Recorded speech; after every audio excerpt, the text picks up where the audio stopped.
Umar itu sebelum masuk Islam, kerasnya luar biasa. Baca silakan sejarah.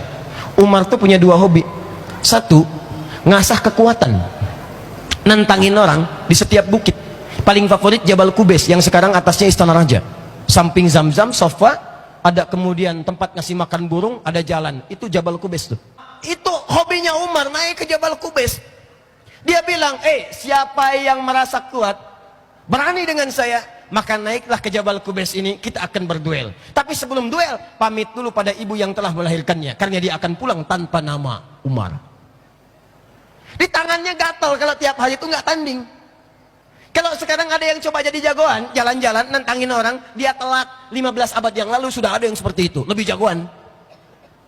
Diterlambat kalau hari sekarang pengen jadi jagoan yang tidak jelas. Kemalaman, kesiangan, kepagian, 15 abad. Hobi Umar yang kedua, itu Allahu Akbar. Sebelum masuk Islam, sebelum dititahkan untuk sholat, diantara hobinya yang kedua itu senang mabuk-mabukan. Mirasantika, sebelum Bang Oma memberikan judul, itu sudah ada prakteknya dulu.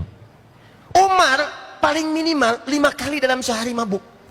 Paling minimal 5 kali. Tapi tahukah anda, begitu kemudian turun risalah Islam, hanya mendengar kalimat ayat Al-Quran, Taha, tersentuh jiwanya, berubah kemudian masuk Islam. Falamma aslama wa hasuna islamuhu, baik keislamannya, turun kemudian risalah solat, dipraktekkan. Solat itu yang merubah kepribadiannya.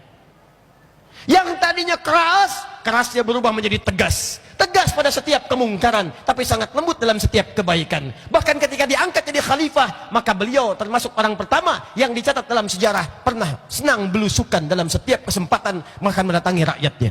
Umar belusukan dan tidak pernah bawa wartawan. Colok. Takbir. Umar. Jadi kalau mau ditiru, bagus Pak Bupati belusukan. Umar boleh. Dan gak usah mengenalkan diri, saya bupati. Tidak. Umar.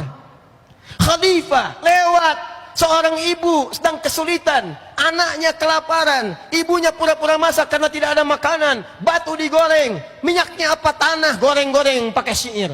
Syairnya dia katakan, duhai khalifah, senang-senangan di istana, makan enak, rakyatnya kelaparan, duhai khalifah, duhai khalifah. Kedengaran sama Umar. Allahu Akbar, dikejar oleh Umar, dilihat. Begitu kelihatan, ajudannya tergopoh-gopoh. Allah, saya yang dihisab, bukan ajudan saya. Pergi ke Baitul Mal, bawa gandum. Kemudian gandumnya dibawa, kemudian dipikul oleh pundaknya sendiri. Ajudan ingin membawa, kata Umar, jangan, saya yang dihisab, bukan kamu. Kalaupun ada kaki anak kambing di Irak yang kemudian terpleset, maka saya yang dihisab, bukan yang lain. Dibawa gandumnya, datang ke tempat itu, dimasakkan langsung di depan ibunya. Begitu dimasakkan, sedang masak-masaknya, masih dicela oleh ibu tadi.